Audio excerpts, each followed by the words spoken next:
A very good afternoon, students. In continuation to our unit 3rd, multiple access techniques, we have to start from FDMA. As in previous lecture notes, we have studied duplexing, FDD, TDD and various other things. Now we are dealing with FDMA,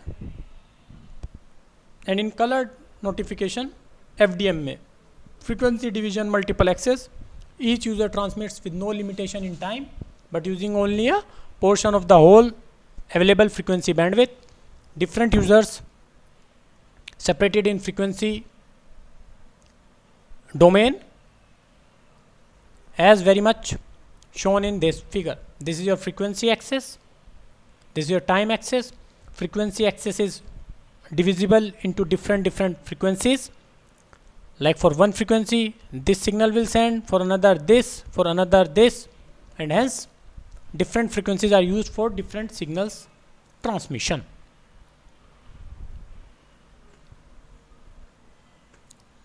Now in the previous video lecture notes, we are discussing main features, and in main features,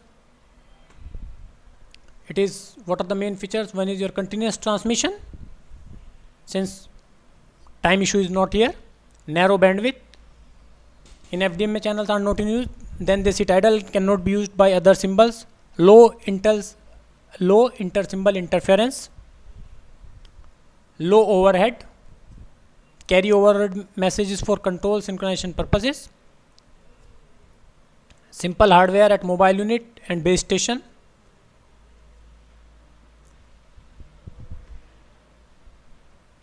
and use of duplexers. Since both the transmitter and the receiver operate at the same time, this results in an increase in the cost of mobile and base stations.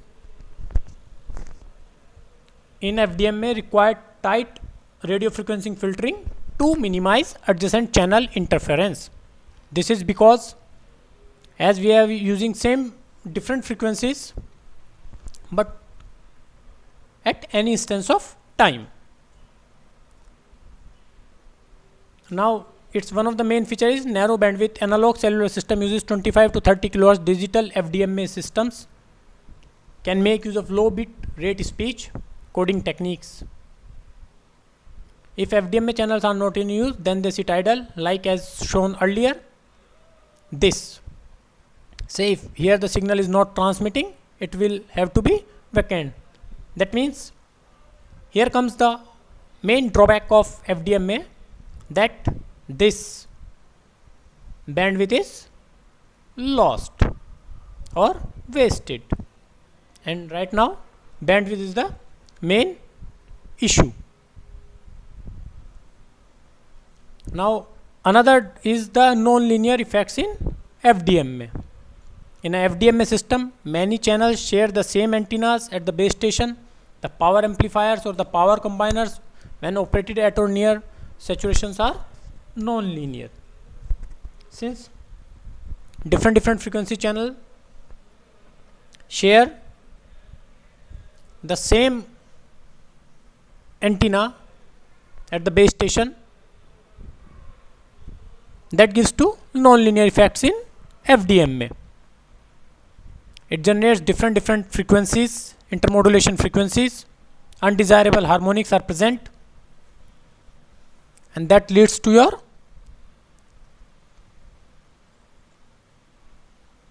FDMA, nonlinear effects in FDMA.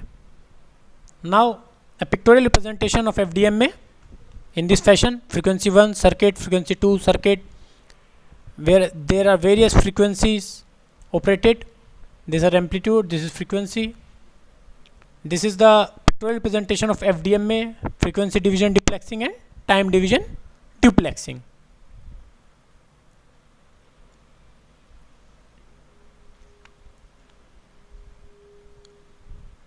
Now comes your time division duplexing.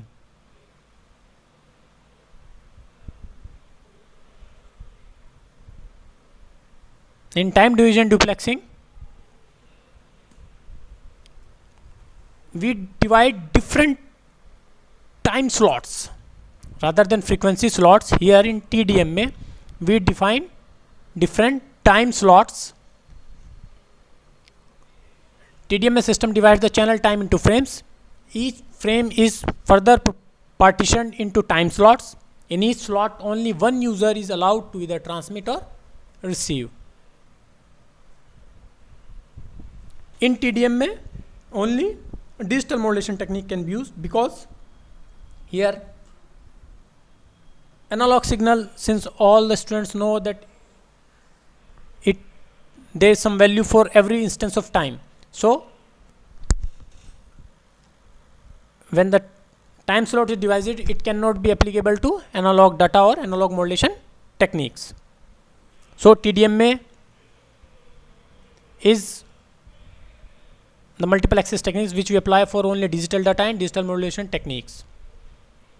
Now in this TDMA, each user occupies a cyclical repeating time slot. So a channel may be sort of as a particular time slot of every frame, where n time slots comprises of a frame. This is the 3D, this time slot, this frequency and code. Here frequency is same for all the channels, but different time slots are divided for TDMA.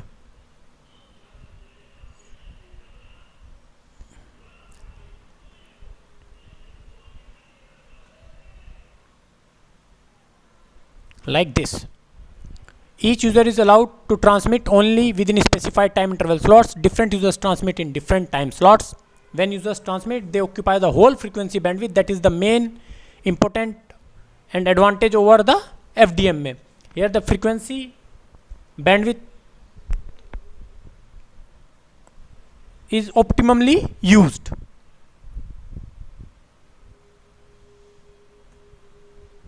Now these are the features.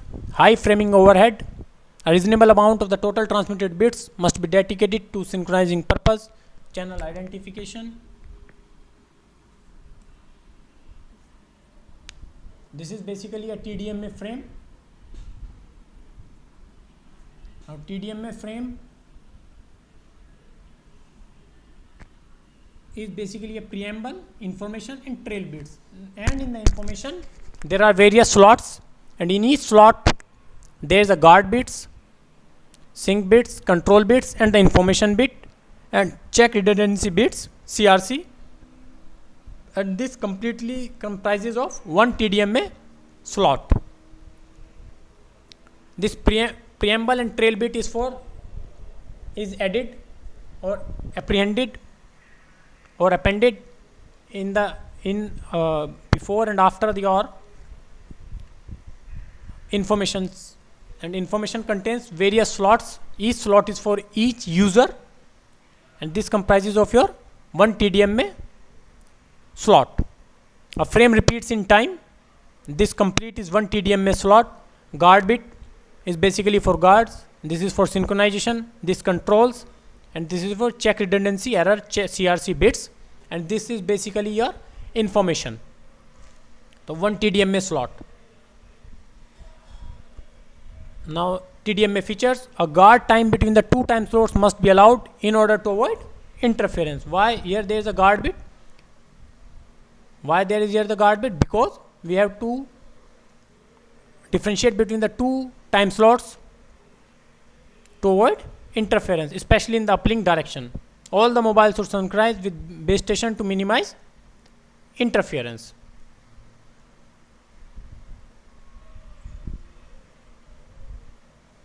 Now the uses of digital technology permits the inclusion of several features in mobile unit. This is if FDD is used. Efficient power utilization. FDMA system requires a 3 to 6 dB. Efficient handoff. Mobile assisted handoffs.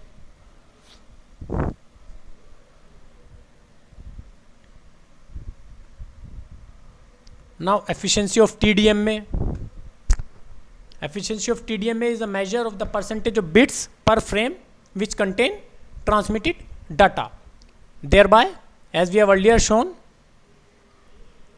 this is the information bits over this total bit frame, which includes also guard bits, sync bits, control bits, CRC bits. So what would be your efficiency of TDMA? It is your transmitted bits minus other bits, other overhead bits. The transmitted data includes source and channel coding bits divided by the total transmitted bits. This B in OH includes all overhead bits such as preamble, guard bits, CRC bits, your control bits, etc.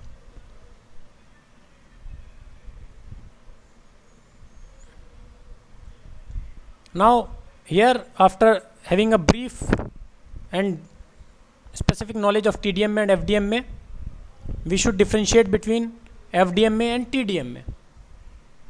Now frequency division is very simple. All transmitters sharing the medium have output power spectra in non-overlapping bands.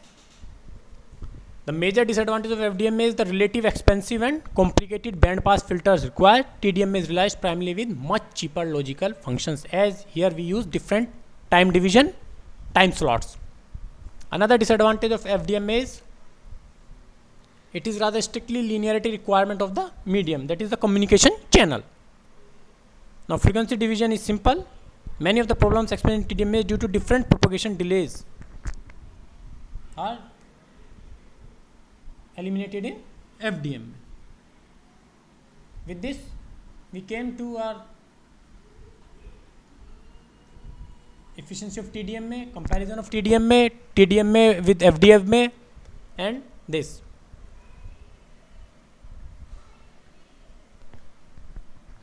Thank you.